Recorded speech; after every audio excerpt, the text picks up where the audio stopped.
All right, welcome everyone to this episode of the Pivot Play podcast. And today I am super excited to have what I'm describing as a true power couple with us today. But for every occasion, the cups and cupcakes, we have Anitria Odom. And so we were just discussing her intro. And what I need you to know is that this is just a really fantastic story to me of someone who finds, a passion in their adult years and then just decides to run with it. So Anitra is now affectionately known as the Philly Cake Lady. Did I get that right? Yes. And so she has built both a name and a brand and has offered fantastic service and creations to her customers. So that said, welcome Anitra and Kyle. Thank you. Thank you for having Thank us. you for having us. Yeah. So I haven't seen you guys in years, Right. other than through social media. But what I have noticed in all the pictures, everyone's always smiling real big. The only other thing I can see is like me. Kyle has a little bit of silver, trying to Just, just, invade the just a little. just a little. Yeah. I got. But I rep them. I don't color. I don't take them out. But no, super thrilled. So just talk to me about how you became the Philly Cake Lady. How does one do that? Well, a lot of my customers didn't know my name. Okay. And so they started calling me their cake lady. The cake lady. We would be out in restaurants and they'd be like, hey, there go my cake lady, my cake lady. And after a while, it's stuck. But then I started hearing other people being called the cake lady. So from there, I was like, well, I'm from Philly. My business is in Philly. Majority of my clientele is Philly. So let's add Philly on the front of that and call, myself the Philly Cake Lady. So that's how that came about. Okay. So I got to say that's powerful branding, and is if you got a powerful brand, you can do pretty much anything that you want. So kudos to you on that. Thank So you. talk to me right now about the current business climate. How are things in Philadelphia for a business owner? Things actually are good right now. In the beginning of the pandemic, everybody was running around like a chicken with their heads cut off. But it actually leveled off and things got really good. Our business began to grow during this pandemic. Okay. So talk to me about the growth because again, having a business, being in this really just bizarre time. None of us have ever seen anything like this before. And literally small businesses are tipping over by the hundreds, if not the Right. thousands. There's now momentum in that direction. So you're saying it's actually good. So it's bad for a lot of other people who are Right. struggling and losing their businesses. Tell me how it's good for you. I think because people aren't able to travel, they aren't able to go out and do the things that they would typically do. So they're like, you know what, we're going to celebrate life. If the birthday party is on a Tuesday, we're going to have a big birthday cake and, on a Tuesday. So before we would get majority of our business specialty cakes would be the weekend. Friday and Mhm. Saturday would be our big days. But now it's all week long. So people are having these parties even if they don't have a lot of people at their house. They're buying these extravagant cakes because they have the extra income because they're not traveling and doing the typical things that they would normally do. Right. So, and also with the Black Lives Movement, that actually helped us grow too because people was looking for Black businesses to support. Even white people was looking for that. So we were getting phone calls like, where are you? We read your story. We want to come and support you. People were traveling 45 minutes. They were traveling, an hour to come and support us. So, Right. our names really started getting out there during that time and Right. things just progressed. And I'm sure. So while we're on that, so I'm sure that there is obviously an element of, word of mouth, which is a really powerful way to get the word out about your business. But you've also been fortunate enough to be, in publications. I was doing my little research and I saw you guys on Fox. So how is that other sort of bigger scope type of publicity? How's that been helpful to the business? Oh man. When we were on Fox, first Fox contacted us on it was what like a Friday, a Thursday or Friday, Hmm. and said, "Hey, we found you. We want to, air a Black business, and so we would like to come to you on." It was a Wednesday. They were coming the next Wednesday. Said, "Okay, fine." And from the time they left, the phones were ringing off the hook. There was lines for the rest of the week going out the door down the street. So it's been really good, the publicity. A Right. little overwhelming, because Yeah. the staffing, we don't have as much staff as I would want, Right. but it's been really good. Right. So now take me back to the beginning, right? Before, you ended up in this facility where, like, again, you haven't always done this. I Right. don't believe that you didn't go to culinary school or whatever, bakers. I don't know where bakers go to school. Biggest- Bakers college, I guess is. So So walk me back to the talk me through this. Okay, so for years, I was praying like, Lord, what is it I'm supposed to do? My husband and I got married. I was working, but he said, I was miserable working. The money was good, but I didn't like my job. And he said, I don't want you to work unless it's something you really want to do. So right after we got married, like a month later, I quit my job and I was a stay-at-home mom. And then I went back to school 2 years after that. We started our family, having kids. The first one was like, okay, cool. We already discussed staying home, with the children. Then the second one came right behind that one. I was like, oh God, I'm a little bored. It was nice being home to raise my girls, raise my son. But I just kept feeling like there's more in me. There's more to life than Right. this. And so I started wedding planning. And when my bride kept saying, I want cookies, I'm like, where am I supposed to get these cookies from? I didn't know Mhm. anyone that baked, anyone that did decorating like that. And that was what, 10 years ago? Yeah, that was like 10 years ago. So when I went to the local craft store, because someone sent me there, like they do cookie classes, but they didn't. They said, well, we stopped. And Mhm. so they said, but we do have cake decorating class. I'm like, I don't want to decorate cakes, but they said, well, we'll teach you the cookie concept. Said, all right. My husband convinced me to do it because I didn't want to. I heed and hauled. Took the class, hated it. By the next course is when they taught the cookie concept. Mhm. And then one day I had homework to do. I couldn't figure it out, and I YouTubed it. And when I YouTube and I saw all these big, beautiful cakes, I said, if I do cakes, it's going to be cakes like this. So I learned how to do specialty cakes before I could do a sheet cake. And Mhm. that's when I realized, wait a minute, whatever I laid my eyes on, I was able to recreate in cake, which I didn't know that that was in me. You don't know things until you start to walk it out. So let's talk about an idea whose time has come, right? I'll put it that way.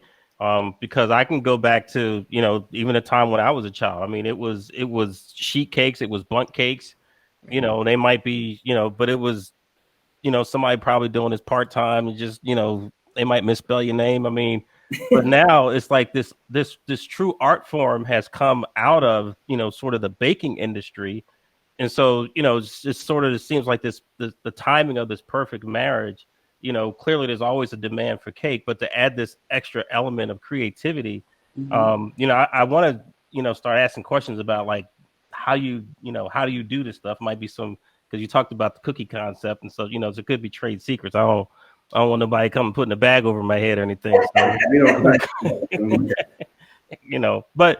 but so let me, but now I got to leapfrog a little bit. So Kyle, for you, it's kind of interesting, sort of your role in this, right? Because first, as a husband, saying, if this work that you're doing is not purposeful for you, then let's not do that, right? And Mhm. so obviously, one, the motivation to do that, secondarily, to be in the position to do that, right? It's not an option open to everyone. And then it seems as this other sort of purpose and vision was being exposed, you seem like you were the one who was encouraging. So talk to me about your position and how you kind of see what Anitra is doing. Well, definitely. I mean, I think the role of the husband in the marriage is to be an encourager, is to kind of bring out the best in your wife and your children. So when we first got married and she really wasn't enjoying the job that she had, I was like, well, don't do that. Do something that you really enjoy and we'll figure it out no matter how long it takes. Because I was like, well, try this or try that or try this or try that and we'll figure it out. And then once she stumbled across this cake decorating thing, I was like, all right, let's see what we want to do. So a little bit of addition to the story is like she started in the house and she was taking the classes in the living room and the dining room and all of these other places. We're starting Kitchen. with the kitchen. Everything was Yeah, becoming the at-home bakery. right. And we got to a place where it's like, okay, this seems to be it, because that one class turned into about 5 classes and she really started enjoying it. So I was like, well, let's keep going. Let's see how far we can get and see what happens. So again, I was always going to encourage her, and I was going to bring whatever skill set that I might have had to help that journey, because I said this once before, I think the two become one, and that's true. Her strengths and my strengths, our weaknesses, we complement each other. Mm-hmm. So the things that she was really great at was, okay, she had the vision, she could make cakes, she had that eye, nonstop, just amazing. I brought some of the business acumen to the business, obviously, because I had some businesses in the past. So I was like, okay, the only thing that really changed was, quote unquote, the widget piece, which is the thing that you're making. The still fundamental sound things of business was still there. So I said, well, let me see what we can do. And, we started doing the advertising and the marketing and the internet stuff. So all of that started just working, and we were working well together. And we just said, well, let's see how far we can take this. Right. So just so the audience understands, can you talk a little bit about your particular skill set, Kyle? Well, actually, what I do, I'm a creative person. I actually started out as a graphic designer, turned into a web designer. I actually did some work for the city, and at the role in that city, I was the director of web and creative services. So I had a lot of skill as far as media, and I had a lot of skill as having my own web design business. So what I was able to do was to come together with Anitria and say, okay, well, I know for business, we need to have A, B, C, and D. So let's make sure we have those things in place as far as getting a sound business plan. Let's go out and see what we can do about financing, what we can do about building relationships with banks and investors. So I brought all of that to the table, and we started just kind of brainstorming together like, okay, well, let's really see what we can do. And when we finally got out of the house and moved into an actual storefront location, we were talking and getting advice on, well, how do you negotiate your leases, and how do you set up terms, and how do you know what's a good deal and what's not a good deal? So those are the things that a lot of people kind of miss behind the scenes when they're like, oh, I have this great idea, I want to start this business, but they miss the business part of it. Right.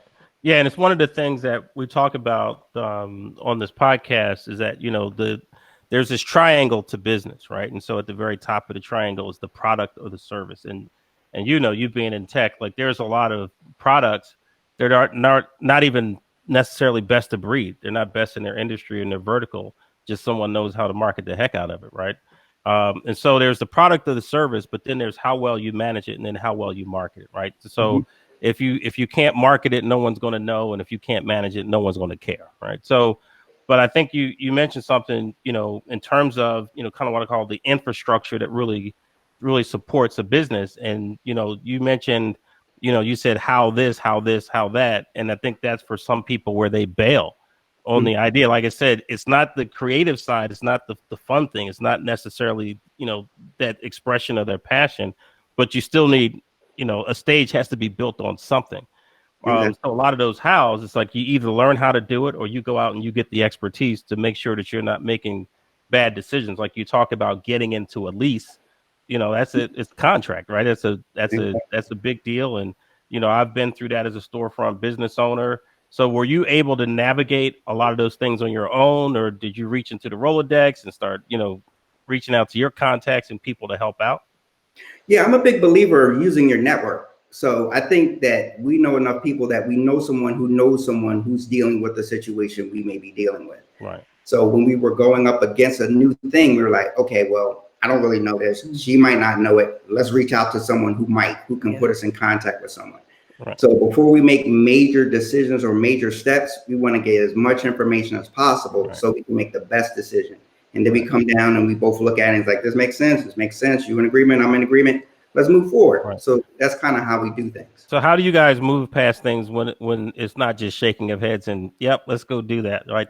How do you manage the difference of opinion, or whether that's on timing, approach, or whatever those things might be?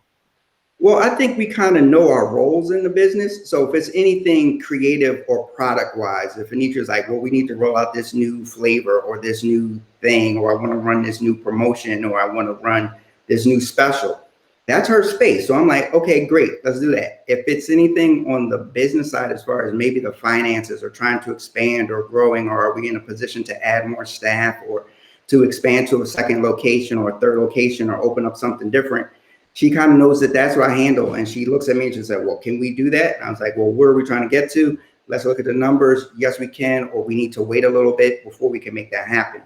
So the arguments are very few in between, or the disagreements, because I lean to her as to what she knows and I trust it. And she leans to me as to what I know and she trusts that. So that makes it easier.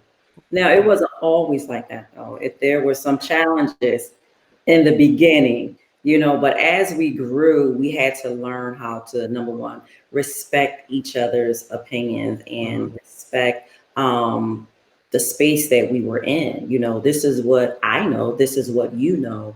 And so now it's much easier to work together. It's a lot easier now, actually, to work together because, I look to him for certain things, and now he looked to me for certain things. Like neither one of us knows everything, and so now we just learn to work well together. Right. And it certainly there's a strength to the partnership, right? And building that trust. And again, one of the things that I've been preaching to people about for a while, and in particular the last few months, is it is going to demand exactly what you guys are exhibiting, which is that partnership, which has to be built on the foundation of trust. I think for some people who either one are facing certain challenges, are going to have to learn to build those relationships and trust to get out of the situation they're in.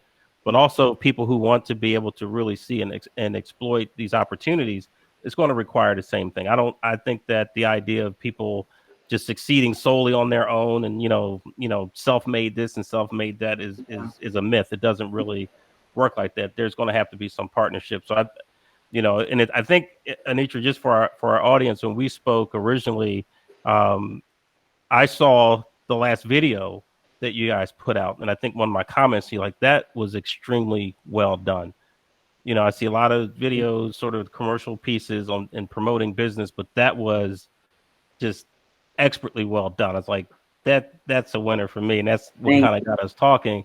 And then you mentioned, well, on the technology side of things, that's not really you. That's Right. that's where your husband comes in. So again, just demonstrating that the partnership and what you guys are doing is such a powerful example. So let's go back to the business is overtaking the house.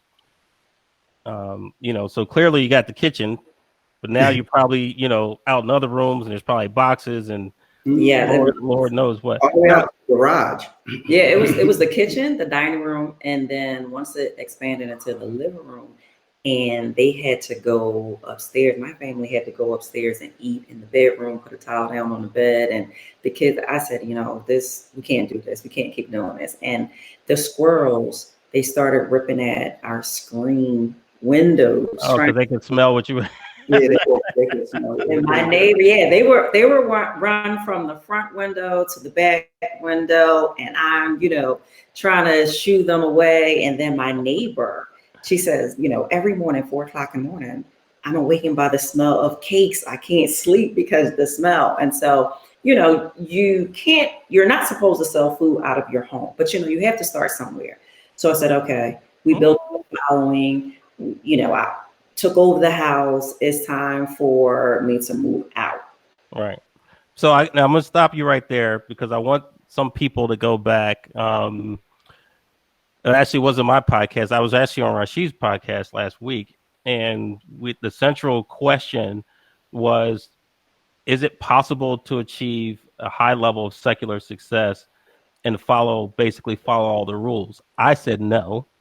All right, I won't get into his answer, but what you just said is an example of that, right? Like I'm gonna go, I'm gonna just, while I'm getting myself together here, I'm gonna, I was praying the whole time. Don't let the. Please don't let nobody call on me. Please don't let nobody shut me down. Please, I'm going to get it together as soon as I get enough money, enough followers where I can sustain outside of the home, because it's totally different outside of the home than in the home. My overhead is crazy. And so when you're first starting, you can't maintain that. It's no way. Right. And so you did what you had to do, right? And like I said, all respect for me, right? I'm gonna put this clip along with that other clip, You know, and I tried to give him examples too. You know, at one point, you know, it was illegal for people of color in this country to read. It was just flat Right. out illegal. And Hmm. somebody said, no. And not only did they learn how to read, they taught other people to read. And that knowledge opened the floodgates to our freedom in this country. You know, so again, that's a moral and ethical compass question. But thank you so much for being transparent. And then that's just because I'm a techie, I can't help it.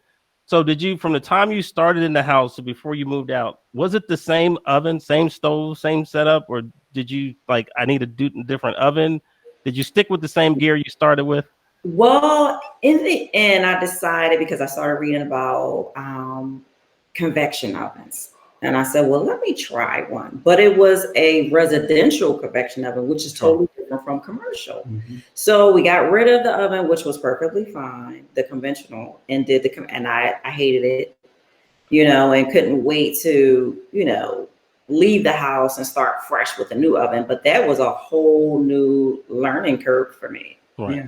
So this has been a lot of learning for you, Oh, right? definitely. Definitely. And just to chime in, I mean, I think that's one of the things that people sometimes miss Hmm. because when you're working out of the house, everything is great, sweet and dandy. But once you move to professional level equipment, commercial level equipment, things change. Things are bigger, things are faster, things are more expensive. So now you're dealing with, okay, the measurements that we may have used at home aren't the same here. Right. The amount of time it took to cook it here isn't the Mhm. same here. So those are things. So now you're using the exact same ingredients, but because of those changes in the equation, the taste is different or the consistency is off. Oh, wow. Now you're like, well, what's up? I'm using the same thing. So then the Anitria's up there trying to figure out, well, what do I have to add more of, or what do I have to change, or what do I have to take out? Because those things happen, and a lot of people miss that. They're like, okay, if I'm at home, I can easily just run into the commercial storefront situation, and everything will be great. No, it's a whole new ball game. It's just like when you come from the amateurs to the pros. It's Right. different. Right. And so on that note, you know, again, having been a storefront business owner before, I could imagine just the differences with signage, things you have to do with insurance. You Mhm. probably had to retrofit the building. You got all that 240 pulled in there because I know them ovens and stuff, you know, ain't working. They didn't know 120, you Yeah. know, working those devices. So was there any anxiety, any nervousness, like when you actually went to go sign the lease and thinking about the financing for the equipment? Help the audience out and walk us through emotionally what that's like. Oh, emotionally, just an emotional wreck.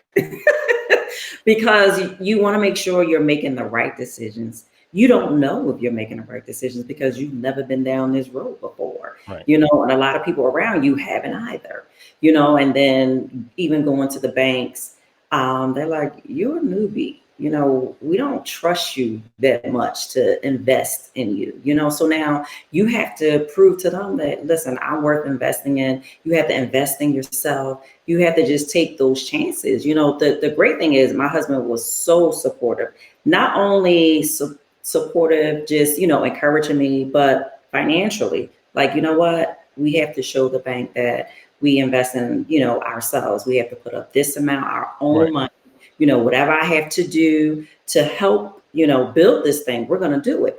And then as people saw us building and just doing it ourselves, Right. wanted a part of it. So they came and, my family members came and helped financially, gave this, gave that, so it was good. But the anxiety, just not knowing, am I doing the right thing? Am I not doing the right thing? Lord, shut this door if it's not supposed to be, it was a lot. It was very stressful. Right. And like I said, having been there, everything costs more. Phones cost more, and internet costs more. All these things are so, just because it's now commercial, right? The Yeah. same, service you had at home, they're going to charge you more than twice for it. Mhm. And so how did you make your decision on location? For one, just being in school at one time, being in business, location, location, location, that's all they tell you. And so I wanted something that was close to home. Also wanted something that was close to the kids' school. So, if they fell ill, I can just go and pick them up still. So it was a location that is a very high traffic location, Right. not so much walk up traffic, but it did meet the requirements that, I had 1, 2, 3. So I was like, okay, people can get here. It's easy to find. It's street parking. And again, it's not far from home, 5 minutes from home at the time and 5 minutes from the kids' school. So it was perfect for me. Right. So talk to me about hiring your first employee. Hiring my first employee, that was nerve-wracking too, because she was very good, very good. But when you first start out, you don't have the money. You're the dishwasher, you're the customer service rep, the decorator, the janitor, everything. So, when she came in and she asked for what she asked for, I was like, oh God, I don't know, but I wanted to hire her, but I'm, weighing everything. And then my husband said, you have to hire her. If the business can't pay, I'll pay, but you guys will eventually grow. I'll pay her salary. Right. But the good thing is, once I took that leap of faith, her salary was paid we didn't miss a beat. Business was coming. And every time I hired another employee, the same thing. Business was just growing and growing. Sometimes we were scraping the bottom, but we never went without. Right. And, So, and go ahead, Kyle. I just want to add to that. It's like we're Christians, and we kind of walk by faith. And God tells us, like, if you reach out, I'll prove myself. So we would take that leap of faith. And he was like, okay, I see that you're believing that I'm going to make this happen. So we would hire the person, and then we start getting more business. And they'd be like, okay, well, let's hire the next person. And then we would start getting more business. And that's how it has been this whole journey. When we got to the point where we wanted to get out the house to finally get to a storefront, we were looking and we found something, like Anitria said, that was close by. And one of the great things about it was actually previously a restaurant. Okay. So it had a lot of the things already fit out for us. So we didn't have to come out from scratch and just start from bare bones and, rebuild out everything and frame it all out. No, so God was like, okay, I see you want to get this storefront. I'm going to give you a place that's kind of already there for you because you believe that I'm going to do it. Nice. So we would step out, and we didn't know what we were doing design wise. We didn't know how we were going to lay things out. We didn't have architectural drawings. We just started throwing stuff together, started putting together counters, and this is going to be over here, and this is going to be over here. When are we going to open? I don't know. And then Anitria just picked a date arbitrarily. And it's so funny because November 30th is our anniversary for the business. And that day always resonates for me because we just picked it. It wasn't well, this is our plan and this is everything. Sometimes you just have to just start doing it. It was like, we're going to open this Saturday. Yeah, we're not. Exactly. This Saturday, we're just going to open. We're just going to do it because you could keep making up excuses. Yeah. Oh, well, this has to get done first, and this has to get. Well, I have to research this first. That can go on and on and on. Right. And I was like, no, we have to start. We have to open. Right. And so that idea of taking the action, right, making something happen, right, just draw a line in the sand. This is it. We're going. It's going to work. It's not going to work. If not, we'll go back and we'll fix it. Yeah. So on that note, how often and in what ways do you guys get the opportunity to sort of share what you've learned, along this journey with other people? Well, I do a lot as far as I go back to my old high school, okay. Talk to the students there. I teach cake decorating at my place, at the bakery actually. But once COVID hit, we had to stop that. And I'm trying to, ride that out. I don't want to start it back up right now. Virtually, you need more hands-on. So people were asking for the virtual class, but I'm like, nah. And also, we allow interns to come in. We teach them. Because most times the pastry schools, they don't know what I know. They don't decorate the way we decorate at the bakery. Right. So, we do a lot. What else? When you start doing business, you start running into like a lot of people who start wanting to know how you got to do business. And you have someone who's always doing something out of the house, or they have a hobby, or they have a desire, or they have a passion to do something. So just basic conversations may come up in, well, how did you do it? Or what is it that made you do it? Or what steps did you take? And, being on podcasts like yours, people find out that you do something and they see some success. They see that you may be at a further place than when you first started. So they want to know, well, how did you do that? Right. So it's basic conversations people are asking. And I do sit on panels and I do speak to up and coming entrepreneurs. People call me and ask me, am I willing to do seminars? And I do that as well. Awesome. I love that. And once you reach a certain level, duplication has to become part of the program, right? Helping to deposit that in other people. And so we kind of answered this in a way, but I want to get more specific with it in terms of the role of faith and the role of courage in what you're doing. So we kind of touched on it, but I want to get it in there a little bit deeper because some of the stuff, and I wanted to ask Kyle before, like, where does he put all his Man of the Year trophies? Because he, you stepping up in a major way, which is awesome to see. But again, there are those moments, right? It's like, there's moments very satisfying. There's others that are filled with question and doubt, and others like, taking that next step, hiring that employee, signing that lease, signing off on that loan or whatever it is. But talk to me more about maybe more specifically the role of courage in what you guys are doing. Well, for me, it has been, I'm always praying like, Lord, what should I do next? What should I do next? And, it's things that he said to me and then I'm afraid to step out, but then I do it, and then he shows himself to me. And this happens over and over and over again. So the more it happens, the more my faith is built. And with your faith being built, the more courage you have, the more, it just raises your self-esteem even more. And you're like, you know what? God got my back. So I got this.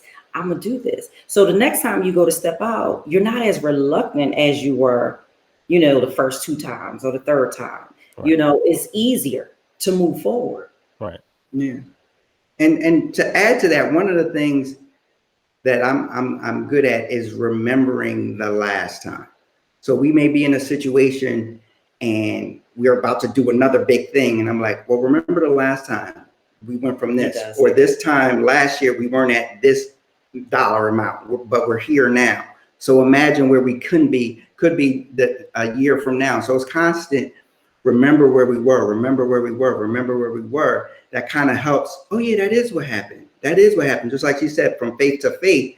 And I might be the one that'll bring that up because in the midst of a certain thing, you might forget. You're like, oh my God, this is this new scary situation. How are we going to do this? This dollar amount is 10 times bigger than the last dollar amount that we had to put out. But it's like, but remember that. And then that we'll be like, okay, Lord, this is on you, Lord. Don't disappoint, Lord. Come on, you all, Lord, come on. So you get to that place and you're like, all right, I got you. And then something happens and you're like, oh, wow.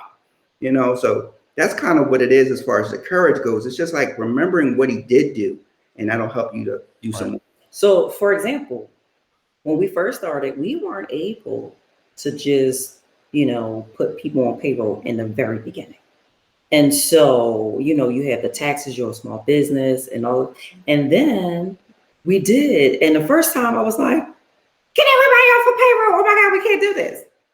But then I was like, all right, I want a legitimate business. I want a business. I don't want a bootleg business. I want to be able to have everything in order, have my ducks lined up, have my T's crossed, I's dotted to go to the next level. Because when you don't do things like in decency and in order, I feel like, it's harder for you to grow. But then when you trust them and you do things that the way they're supposed to be done, the growth comes and it's like, okay, you did it. You believed, you trusted me. You did the right thing, so.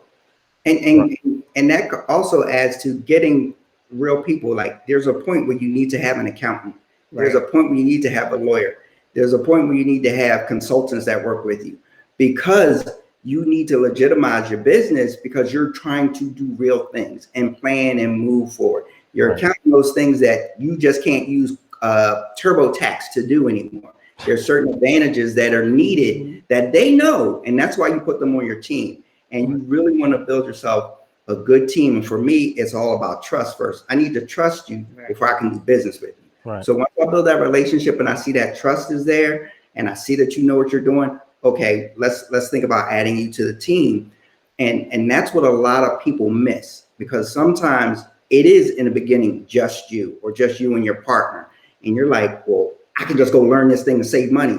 But you're going to spend more time, which is now costing you money, versus just hiring a person who knows how to do that thing, who can do it like that and bring that skill set to the table so that you can keep moving forward. Because a lot of times people want to get to these big lofty places, but you can't do it cutting corners, because it can be very expensive to go cheap. Yeah, and that whole thing too of you know, and I think again, when there's a lack of trust, or even a lack of faith that the resources aren't there, people try to learn everything.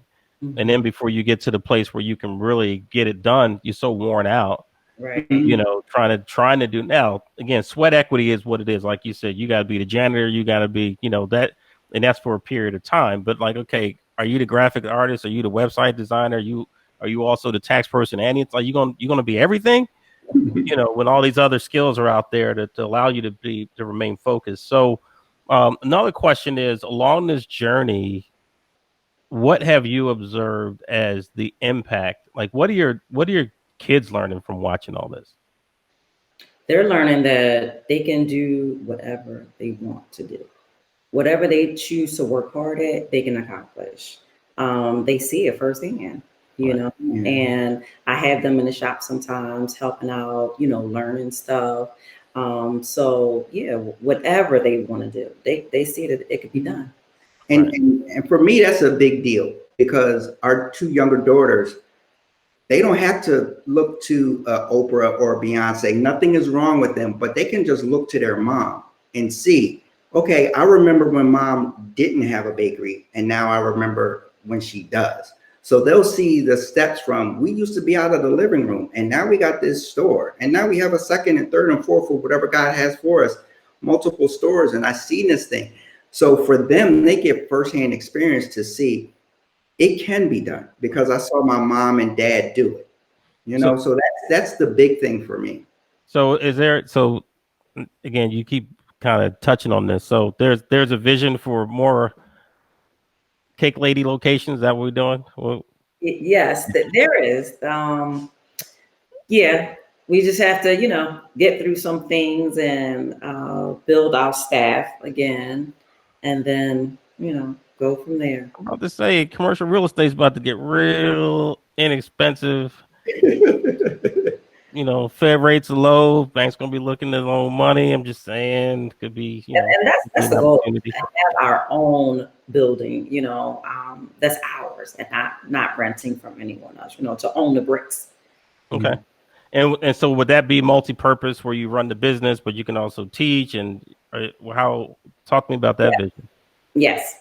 So we do want it, because we were thinking at one time to get another location that wasn't too far from the shop, where I can just teach, because teaching at the bakery, I had to do it on like a Sunday or a Monday when we're closed, you know. But the goal is to have the shop run like a well-oiled machine, not depending on me. So then I can therefore go out and start teaching. That's what I really want to do right now. Okay.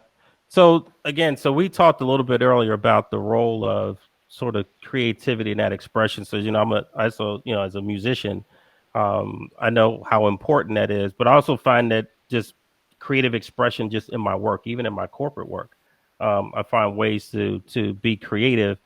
And so you kind of came upon this, and I think, you know, you said you saw some things, didn't realize, oh, I didn't realize they were getting down like this in terms of cake decoration. And then you said whatever you see, you can replicate in a cake. So just talk to me about your creative process. How do you take something from your imagination and actually have it show up, right? And while you're talking, I'm going to show some of your work. Um, I'm going to take myself off the screen. I'm no longer important. Yeah, so I just go for it. I like to carve. I like 3D figures, so sneaker cakes. Those are like one of my favorite types of cakes to do. Anything that looks realistic, I like. Then the Mickey Mouse, that was a challenge. You know, I was nervous doing it, but sculpting his face and bringing him together. You know, at the end, when you stand back and look and say, "Wow, my hands made this. And not only does it look good, but it tastes even better. You know, it's very rewarding. But yeah, like you say you just jump in there. Do you really? I mean, that's I like just even this, like this is craziness to me. Like when who sees okay, this? so the customer sent and said they wanted a corn on a cob cake. I got very excited. I love food cakes. They're like the best because you could get really creative with those, you know. Like I said, sneaker cakes are like my number one, and then food cakes. That's nice too, but that's not as challenging for me, you know. So the ones that are now, I told you I learned how to carve first before doing a regular sheet cake.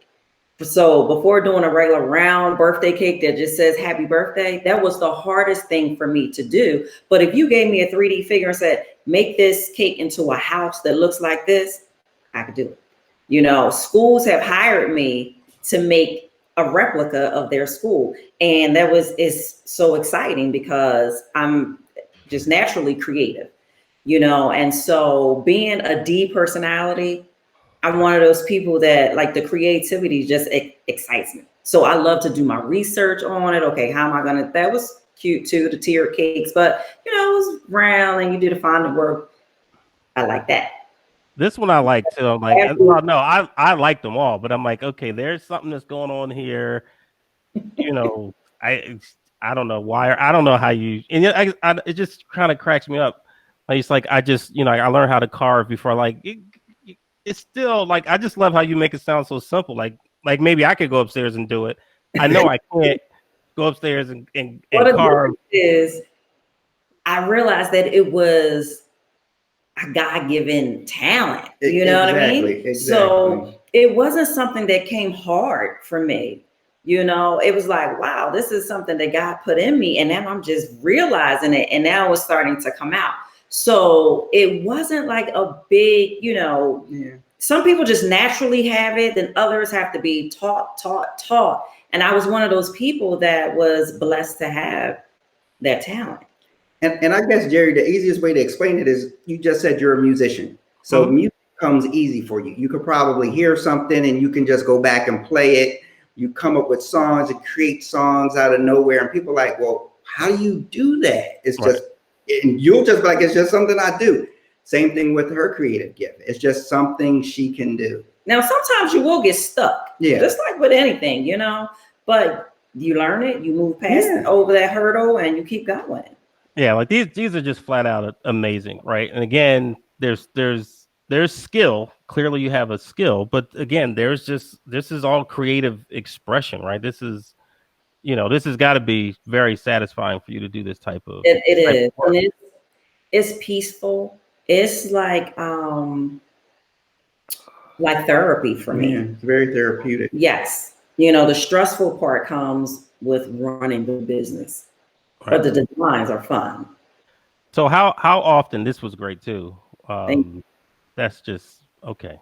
I got you. But but how often are you able to be around for like the reveal? Because as I'm going through all the photographs, I'm like, I know when this person saw this cake, they cried. I know that it had to be emotional because someone has found a way to capture their essence, or you know what I mean. So how often do you get to be around for the reveal? Not often. Not often. They don't see me a lot in the shop because I'm working. I'm doing these cakes in a different area of the shop, and so they'll either write in, give us a review, or my customer service rep would tell me like she cried. She says she's not cutting the cake at all at the party. They go to the market and buy another cake to serve to their guests, and they don't want to cut the cake. That Right. now here they're often like, I'm not cutting this cake. And I'm like, you just paid $250. Cut the cake. Let the people eat the cake. So let's talk about that for a second too. So I think you mentioned to me before. Some people freeze them and hold on to them and that sort of thing. But again, this is artistic work. People are. I hope getting. I hope you ain't going too cheap on the prices. But that's. But so how competitive is this sort of creative cake space that you're in? It has gotten very competitive over the last few years. When I first started, not quite, because people just weren't doing cakes the way that we were. Even other bakeries weren't. But now, you have all the cake shows, cake balls, and all of that. So no one wants a regular sheet cake anymore. If they do get a sheet cake, it's to hide it in a bag and bring the slices out individually. They don't let people see it because they want this amazing masterpiece to sit, on the table. Like the cake is the centerpiece now of the party, whether it be a baby shower, anniversary, a birthday party. For first birthdays, you have to see the extravagant cakes we do for first birthdays and baby showers. I'm like, what are you gonna do when they turn 16? Like, Right. saving the grandeur, for a later date is like now. So Right. it has become very competitive. One thing that I think we stand out because again, our cakes look good and they taste good. Now, that was a struggle for me in the beginning. I'm gonna be honest with you.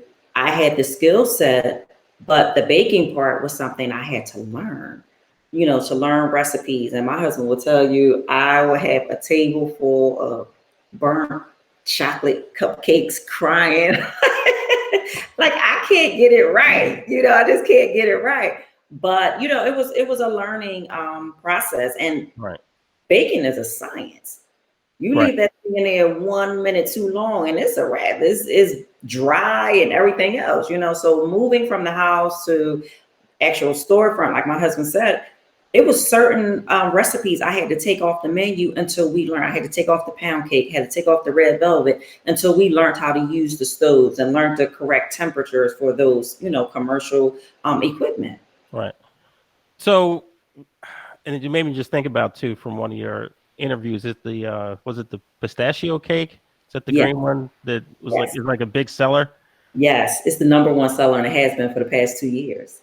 Wow. What does that taste like? I can't even imagine. It's So amazing. good. The It's story amazing. behind it, my girlfriend, the first day, was it the first day we opened up? Yes, the Mm. first day we opened, my girlfriend came to help. And she bought this cake and it had aluminum foil over top of the pan. And she said, Neat, I want you to cut this out and put it in the front and let people taste it. And I pulled the aluminum foil back and I was like, what is this? And I left it in the kitchen. It did not look appealing. It was not I didn't want to try that cake. And halfway through the day, she said, you still haven't tried my cake. I'm like, okay, I'm gonna get to it. I'm gonna get to it. By the end of the day, she said, I'm taking this cake out. And I'm like, no, no, no, wait, wait. Before you give it to anybody, I have to try it. Let me try it. I was so reluctant. When I tried that cake, I was like, girl, how did you make this cake? And she gave me the recipe. She gave me the recipe and I put the cake out and I had to convince people because again, it didn't look good.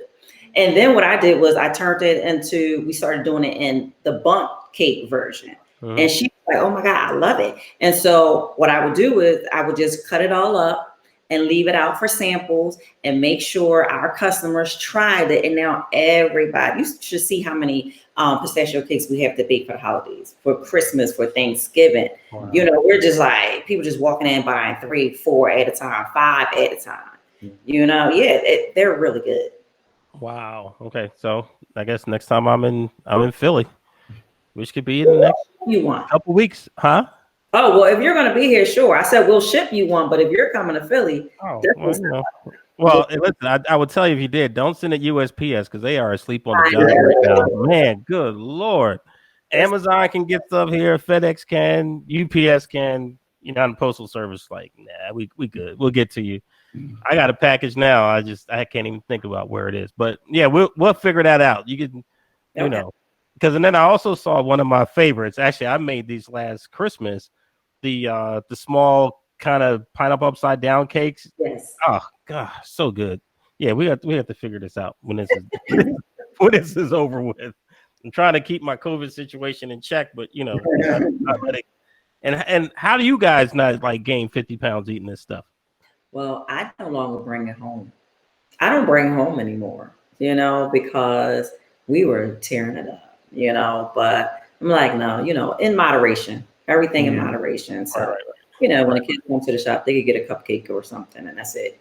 right. So before we wrap, I want to say thank you guys so much for sharing your story and being so transparent. I think people are going to get a lot from this, right? This is the part they don't see. They just think they see you, show up, and think that you're just, a success just because you want to be, and you put the work in. So I appreciate you guys sharing your story. So my final two questions, one would be, what is the least favorite activity that you have to do as a business owner? For me, I would say my least favorite activity is, um, hmm, I can't really say it's my staff because we're like family. I don't know. My least favorite, because he does all my least favorites. He Yeah. does all So, the so things again, I want to do in the business. He does. wow. I run the day-to-day operations. I run the staff, do one-on-one with the customers, the emails, and all of that. But everything that I don't like to do, he loves to do, and I turn it over to him. So what's your favorite activity in the business? Interacting with the customers. Okay. Yeah, because so many customers started out as clients and became family. It's more, I always say it's more than just cakes. They come in and they gravitate to us, they talk, they cry, we pray, we laugh, they sit there, when we were allowed to have seating. They would Mhm. just come and sit for hours and talk, so it's the relationships that I've built with my customers. Awesome. Yeah. So what's the biggest lesson? And if someone is thinking about, I think I want to do something. I got this dream, I got this vision, I got this goal, I got this business, I got this invention, whatever. What's the most valuable piece of information or advice that you would share with them? I would say go for it, but you definitely have to do your research. Like I said, do things in decency and in order. When you're running a business, make sure you do it with a spirit of excellence. Make sure you do it with integrity, but you have to do your research. It's not just about your gift or your talent. You have to look at the whole picture. What it costs. You have to count up your costs before you go out there because a lot of people don't. They just say, "Oh, I have this, I'm gonna just do it." And they just go. They just go, and don't take the time to really dig and make themselves knowledgeable.